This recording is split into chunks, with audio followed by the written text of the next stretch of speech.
Good day mga kapitoy!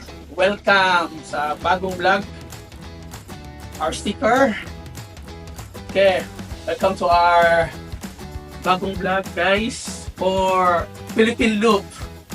This ang vlog natin ngayon tungkol sa Philippine Loop. Start tayo sa February 10 and nasa harap nyo ay yung mga dadali namin sa Philippine Loop. Just a short video for you guys. You know, ano yung mga dinalang namin kung yung mga essentials na kailangan lang namin. Hindi namin alam kung ano. Nakapanood kami ng mga videos, ano yung mga dinadala nila. Combination. Sa napanood namin at chat, sa mga thoughts namin na pwede namin dalhin, ito po yun. Okay. First, windshield ng motor. Bumili talaga ako ng bagong windshield. For ATV, but pwede din sa NMAX. As you can see, Philippine Loop, guys. Nilagay namin yung sticker ng Philippine Loop here. And of course, the sticker, ang sticker na gawa natin noon, ngayon is the latest one, the oldest one. At dito, walang mga sticker dahil kung ano yung mga tawag dito, habang bumabiyahe kami for the journey of this Philippine Loop. Kung may ma-met kami mga vlogger or anybody na pwede kaming makahingi ng sticker, magbigay sa amin ng sticker, dito po namin lalagay dahan-dahan dito hanggang inshallah or hope so mapuno siya, no? Sana mapuno. Lalagyan namin sa harap ng aming NMAX 1555 Cross. Okay, of course, unahin natin yung helmet para sa OBR ko. Official bike rider, B2 in for short.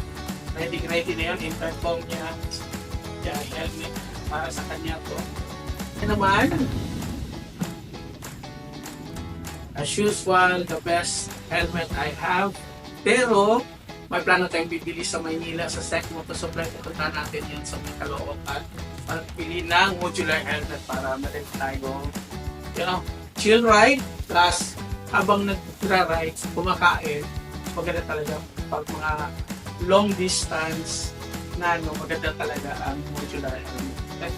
But of course, magbiyahe tayo ng gabi, may ano din tayo, clear glass for the helmet. Tire inflator, okay, na may ano na, tire sealant. May nakita ako na hukay ako doon yung para sa gear oil, pero bibili din tayo for change oil. We arrived in Manila, flashlight, dala natin, power bank, may 20,000 capacity and 10,000, dalawang dinala natin. Okay. And of course, drone, Neo, or our mga shoot na mga gandang area. Sana hindi mahangin para makapunta sa taas siya. Of course, helmet mount natin, itong 360, Insta360 na camera natin. Dadalhin natin Ace Pro, 360 Ace Pro, dadalhin natin to. And of course, may ano tayo, lalagyan ng 360 din. 360 natin, dadalhin natin yung imamount natin sa gilid or sa gitna ng motor. Extra camera, action cam, yung ginagamit ko noon, action cam lang, wala siyang naglaan, but action cam. Extra intercom, dala ko extra intercom. Guys, of course, mga tali, nagtalhin natin, cellphone, may cellphone holder doon, tapos syempre secondary securement of the cellphone. Air pump, okay, pwede sa sakyan, pwede sa motor, dala-dala po natin ito. Aid kit, yan, may first aid kit tayo, kumpleto yan. Yan, bigay na sa kasama natin. Platform, oil and gas platform. Yan, kuha tayo doon. Tapos mga medicine, Biogesic, para any type of paracetamol, betadine, sartan, what else here? Sulfinal, those medicine na dala-dala natin. Of course, underwear, normal, some essentials, mga ano. Okay? And may belt, in case lang maputulan tayo, may dala tayong isang case lang. Gloves natin, yung kay Mrs. din natin. Yan, dalawa. Then, tools. Marami akong tools dala. So, yung case lang. Tama na dito sa mga may ano pa, mga kettle tie for in case mabutasan tayo, ano. Marami mga paghila, tali, meron dyan kompleto to. Nandito lahat. Food, mga biscuits, dito na rin, natapat na rin. First, our official bag sa ating pag-ride is Immortal. Ito na yung ano natin, bag. Immortal, nandito lahat. Puro photocopy siya. Okay. From registration, ORCR, insurance, then authorization, kasi yung namin pinakamahal sa atin. Riding jacket, may mga pads, pati si Mrs. riding jacket, may pads, then pants, ganon. Ito yung para sa Philippine look namin, guys. Sana magkita-kita tayo sa daan. Mabigyan ko ng sticker, free sticker. We will start Dumaguete to Bacolod, then Bacolod to Dumangas, then Dumangas to Katiklan, Katiklan to Mindoro Rojas to Calapan, Calapan Port to Batangas Port, after Batangas Port to Kimbiang Tunnel. Dadaan kami doon. Dadaan kami doon sa may kalimutan ko yung pangalan, parang castle na hindi masimulan. But yes, that time Kimbiang Tunnel, tapos Manila na. Then after Manila, we'll stay one day on Manila, just roaming around, go some places or change oil in 01 Moto, Sec Moto Supply, and Boss Batosay, because gusto namin may ano kami, mano doon, lagyan ng bagong upuan.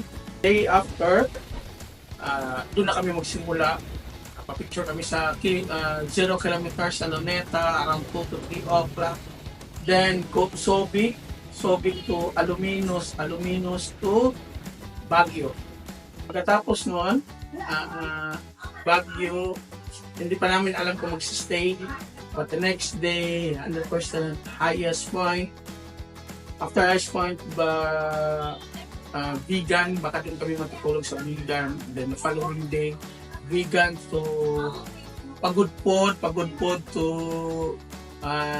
Apari, then Apari to Tubigaraw, din kami matulog. Tapos Tubigaraw, balik na naman sa Manila. Then let's see, paano namin Manila, dadaan ng Marilake, dadaan ng zigzag road sa Bitocal Manok, then go to Legazpi, of course, Albay, pa-picture tayo doon.